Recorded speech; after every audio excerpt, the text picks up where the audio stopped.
premier lieu, concernant la position, je vous ai expliqué dans la première vidéo que le bébé devait plonger vers l'orifice anal pour ensuite remonter vers la vessie. Donc il faut déjà avoir en tête que lorsqu'on met au monde son bébé, lorsqu'on pousse son bébé, on ne pousse pas son bébé vers le bas, mais on pousse son bébé vers le haut, vers le plafond. Ça, c'est déjà important. Il va falloir en deuxième lieu positionner votre bassin pour rendre la vie un petit peu plus facile à votre bébé.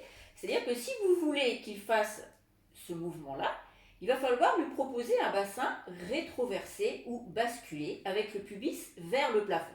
Il y a une petite règle qui est importante pour savoir si votre bassin est positionné correctement ou pas. C'est qu'il faut que l'angle entre vos cuisses et votre buste soit inférieur ou égal à 90 degrés. À partir de ce moment où cet angle-là est respecté, vous avez un bassin basculé ou rétroversé.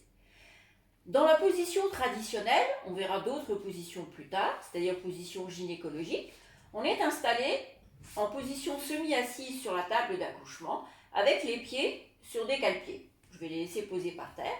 Donc il faut absolument dans cette position que les genoux soient ramenés vers la poitrine de façon à ce que l'angle soit inférieur à 90 degrés et du coup que le pubis soit bien dirigé vers le plafond. À ce moment-là, vos bras sont assez longs pour aller même aider votre bébé à sortir si vous souhaitez participer à la naissance du bébé. Que fait-on des mains?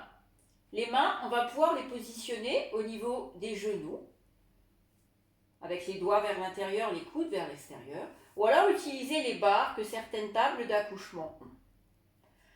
On va donc attendre que la contraction arrive, et pour pousser son bébé, on va utiliser son transverse, ses abdominaux. On va donc pousser le bébé en rentrant le ventre en ceinture et en faisant un acte de poussée comme pour aller à la selle.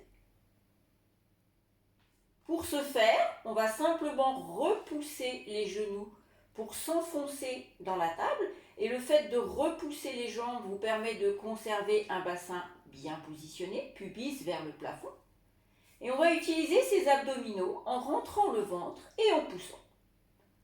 Nous verrons la respiration dans la vidéo suivante.